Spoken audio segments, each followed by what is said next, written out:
Сега набързо искам да ви покажа контекста, в който в някои изображения е показана фигурата на тъмнокожото обикновено момче. Това са явно обикновено млади момчета в предпубертетна възраст. Понякога също и момичета. Понякога те се появяват ето в този контекст, държейки коня на своят собственик или господар, така да се каже. Обаче това, което е интересното, че макар че тук да не се вижда много добре изображението, много често те са изобразени обаче по един характерен начин, който показва известно сливане в цветово отношение на фигурата на коня с фигурата на детето. Както виждате в случая, те са изображени доста тъмнички и двете. Ето отново тук виждаме как между него и коня те се намират в някакво сякаш вербално взаимодействие, но цветово, забележете, те са представени по един и същи начин. Фона, на кой някой би казал, ами това е просто един фон, нали, на който трябва да изпъкне фигурата на портретираният белокош. Да, съгласен съм, може и така да се изтълкува. Нали? Това, което е интересно тук, е, че намека за масонското характер на това изображение са ръкавиците. Това са обичаен масонски атрибут на този човек. И забележете, това е типичният посочващ жест с дясната ръка, с който той сочи настрани. Ето отново едно такова изображение. Тук отново се вижда фигурата на взаимодействащите, сякаш разговарящи помежду си кон и черна фигура. Те са много интересно. Те тук сякаш са потънали в една долна сфера, а в по-горната сфера се извисява образът на портретираният белокош. И сега ви показвам едно изображение, което се явява отново много хубаво обяснително на това, което се случва в този вид мотив на чернокожо дете с конска фигура.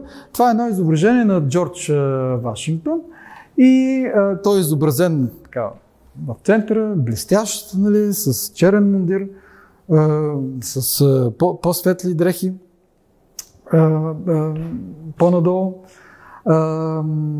той сочи със свитъка си настрани. Това, което е интересно, е фигурата зад него.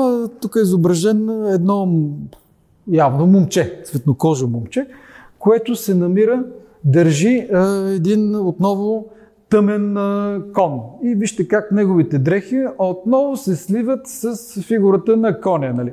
В край на краищата коня може да е черен, нали? Но мундира на момчето може и да не е черно. Защо да не е синьо, да кажем?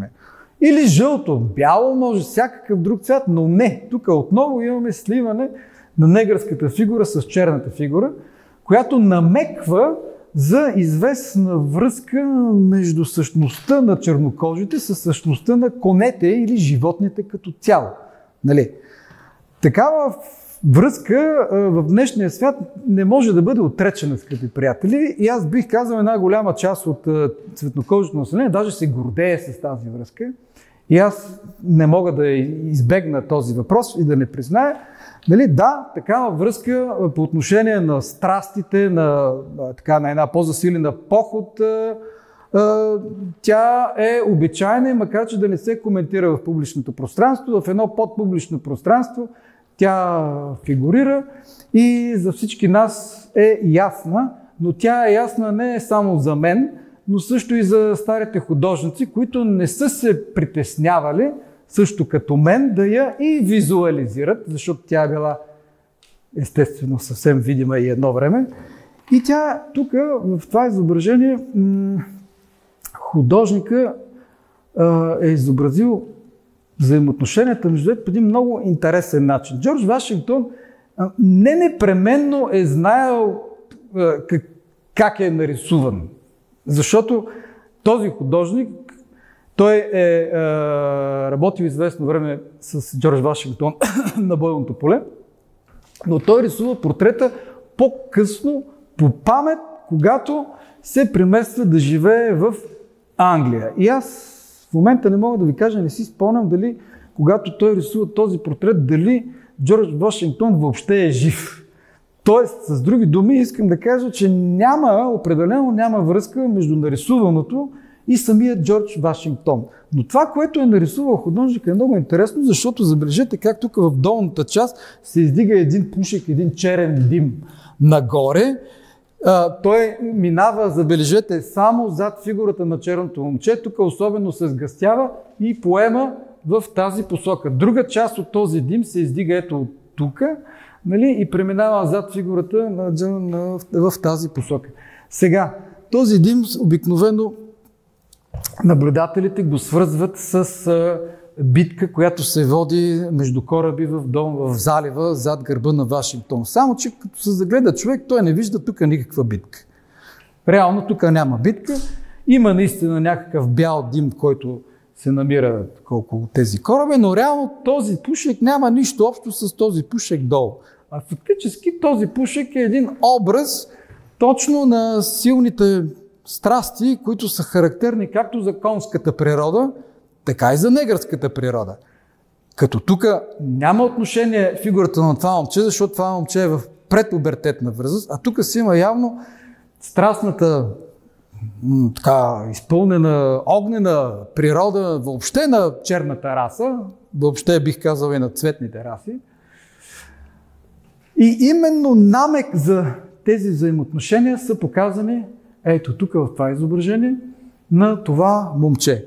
Това момче, историографите, ако така проследите техните анализи, те никъде не го свързват с олицетворение на нещо. Тази фигура се приписва на главният личен слуга, роб на Джордж Вашингтон. Проблемът е, че на тази възраст, когато се случва рисуването на този момент, неговият слуга е бил на 29 години. А тук ние не виждаме една 29 годишна фигура. Ние виждаме фигурата на едно дете.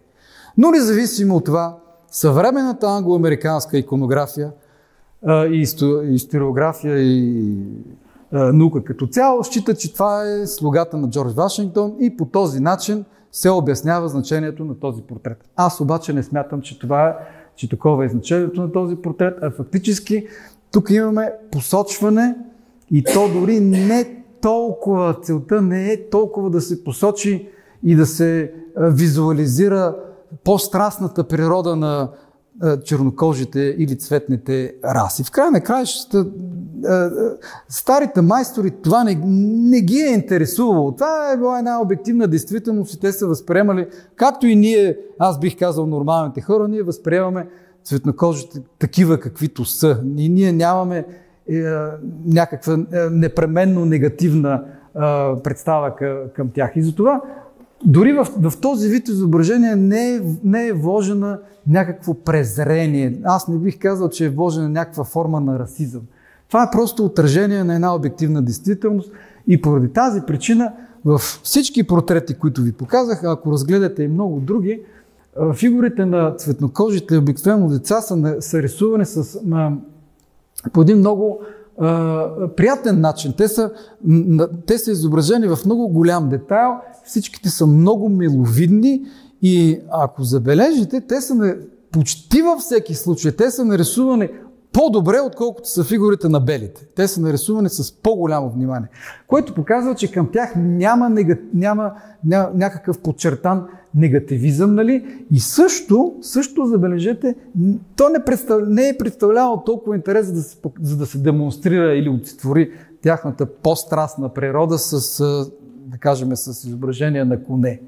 Това, което е същественото и важното, е посочването на жеста на Джордж Вашингтон настрани, а със свитъка си той фактически сочи нагоре. И отново, фактически цялото изображение, ако бъде разгледано, става въпрос за един преход от една по-тъмна общо човешка природа или общо човешка същност, само олицетворение, на което се явява негъра или негрите като цяло, към един по-светъл, към един по-добър или следващ, така да го нарека, свят.